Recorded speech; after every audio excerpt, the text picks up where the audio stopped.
안녕하세요. 유니브 클래스 윤여정입니다. 자, 지금 이제 중간고사가 끝나고 우리 친구들이 한참 수행평가를 하면서 막 3, 4시까지 또는 밤을 새서 수행평가를 하고 어머님들은 너는 무슨 수행평가를 이렇게 하냐 자라 막 이런 것이 계속 되고 있는 딱 지금 중간에 있어요. 그래서 오늘은 수행평가의 주제를 확장을 하거나 탐구를 할 때 이런 것들은 조금 고민을 하고 이런 것들을 좀 안 했으면 좋겠다 이런 얘기를 좀 간략하게 해보려고 합니다. 일단 우선은 학생부 교과 전형을 쓰든 종합 전형을 쓰든 또는 교과가 반영된 논술 전형을 고려하든 이 수행평가의 점수는 내신에 들어가는 점수화되는 부분이기 때문에 수시를 고려하는 모든 친구들은 일단 수행평가를 만점을 받는 게 진짜 중요하고요. 그러나 특히 그 중에서도 학생부 종합 전형을 쓰는 친구들은 내가 어떻게 확장을 하고 자기 주도성을 보여주느냐 세특의 구체성이라던가 깊이를 표현하는 데 있어서 가장 중요한 수단이기 때문에 특히 조금 더 중요하다고 얘기할 수 있습니다.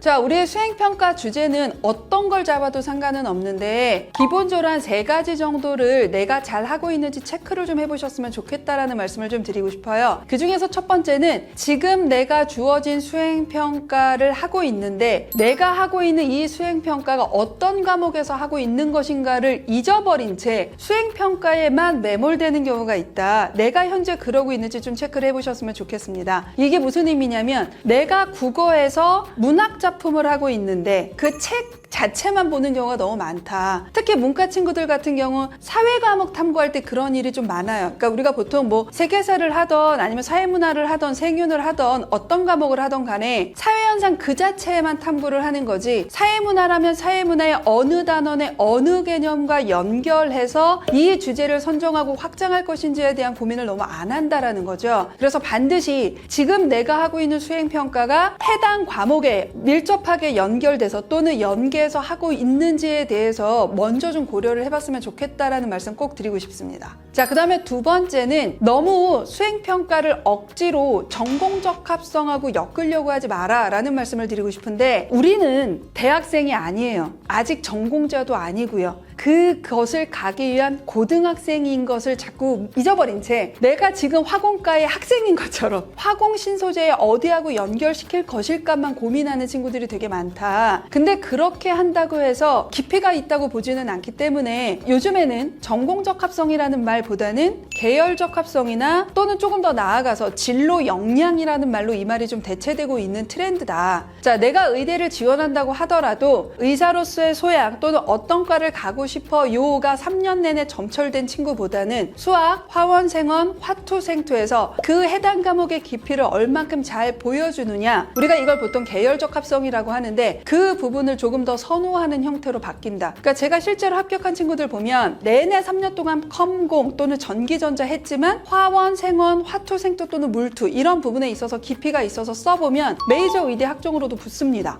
의사 단 한 글자가 없어도 붙는 경우도 있다라는 거예요. 그러니까 그만큼 전공적 합성보다는 그 전공과 관련된 해당 교과목의 깊이를 보여주는 걸 좀 우선 고려해야지 전공적 합성을 너무 지나치게 몰입해가지고 억지로 연결시키려는 것은 안 하셔도 된다라는 말씀을 좀 드리고 싶고요. 그 다음에 세 번째는 세특의 주제를 잡고 그것을 확장하는 게 너무 어렵다 보니까 이 세특의 소재나 세특의 주제를 어떻게 잡을 것인가를 유튜브라던가 또는 블로그나 카페를 통해서 소스를 얻어서 그거를 그대로 답습하는 친구들이 생각보다 많아요. 이러지 않으셨으면 좋겠다. 자, 거기에 나온 예시는 훌륭한데 뻔하고요. 내가 그걸 따라하면 뻔하기만 합니다. 아, 나는 저런 것까지는 못 쓰는데 어떡하지 고민하기보다는 난 지금 이거 관심 있는데 내가 관심을 갖고 있는 소재가 쟤네들보다 훌륭하진 않을지 모르더라도 난 이게 관심 있으니까 이걸 한번 확장을 해볼 거야. 이걸 어떻게 확장을 할 것인가를 고민을 하는 것이 훨씬 더 참신하고 개성 있는 소재와 내용이 될 수 있다라는 거. 그래서 너무 따라쟁이 되지 않으셨으면 좋겠다라는 얘기도 드리고 싶습니다.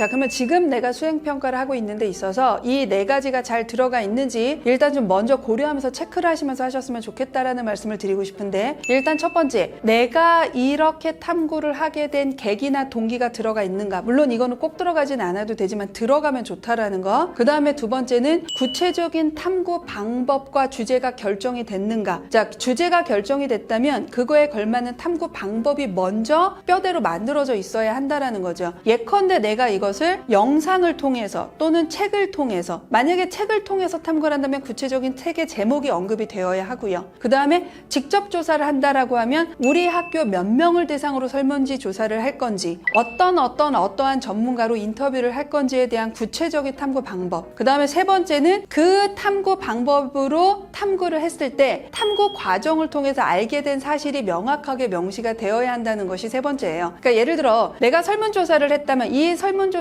통해 알게 된 핵심 결과, 그게 최소한 한 줄이랑 두 줄이라도 들어가 줘야 한다는 거. 그다음에 마지막에 네 번째, 배우고 느낀 점이죠. 배우고 느낀 점을 우리가 보통 친구들은 내가 이러한 과정을 통해서 이웃을 배려하는 마음을 알게 됨, 또는 뭐 공동체 의식을 함양하게 됨, 이런 식으로 끝나는 경우가 많은데, 그런 걸 우리가 배우고 느낀 점이라고 하는 것이 아니라 구체적으로 이렇게 탐구를 한 결과 내가 이 탐구 현상에 대한 문제점을 지적을 할 건지, 아니면 구체적인 해결 방법을 지적을 할 건지, 아니면 내가 관심 있는 것이 이 탐구 과정을 통해서 이렇게 확장이 됐다라고 할 건지, 이것에 대해서 조금 더 구체적으로 들어갔으면 좋겠다라는 것. 이 4가지 뼈대, 탐구 계기, 구체적인 탐구 방법, 탐구 과정을 통해서 알게 된 사실, 배우고 느낀 점, 이 4가지 요소가 다 들어가면 들어갈수록 수행평가와 세특은 매우 훌륭하다라고 얘기할 수 있을 것 같습니다. 내가 아무리 열심히 하고 내가 매우 구체적으로 했다고 하더라도 그걸 입사관들이 다 알 수는 없고, 입사관들이 알 수 있는 건 세특에 서술된 이 아이의 수행평가 활동 내용이거든요. 그러니까 수행평가를 먼저 라인을 잡을 때도 이 4가지를 먼저 고려를 해서 수행평가를 잡아야 서술도 그거에 준하게 들어갈 수 있기 때문에, 그런 부분을 지금 수행평가 주제를 잡을 때도 고민을 하면서 잡아봤으면 좋겠다라는 말씀을 드리는 거죠.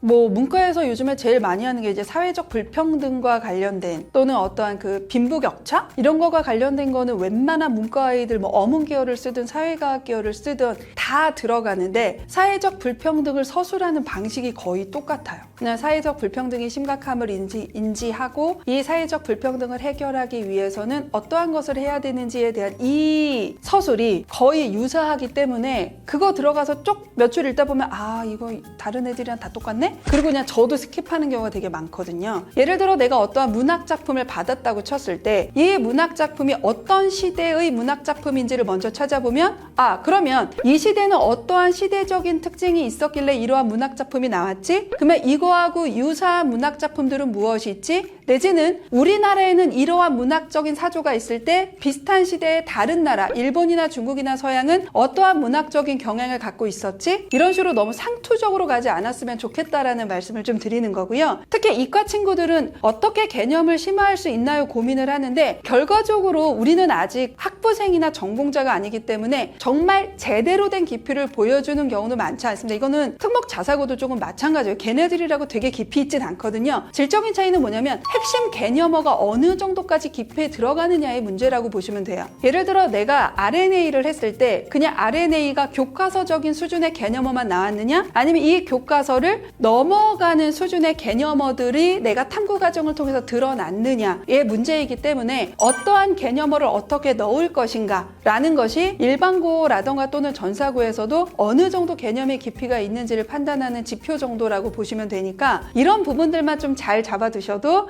남다른 생기부다 라는 얘기를 조금 들을 수 있지 않을까 하는 생각이 듭니다. 자, 그래서 지금 하고 있는 수행평가 잘 마무리해서 여러분들이 나중에 원하는 대학을 가기에 지금의 나의 수행평가의 노력이 헛되지 않을 수 있도록 조금만 더 세심한 주의를 기울이면서 잘 마무리하셨으면 좋겠습니다. 지금까지 유니브 클래스 입시 이야기 윤여정이었고요. 구독과 좋아요를 눌러주신다면 조금 더 수행평가의 깊이가 어떻게 될 것인지 나중에 조금 더 얘기를 해보도록 하겠습니다. 감사합니다.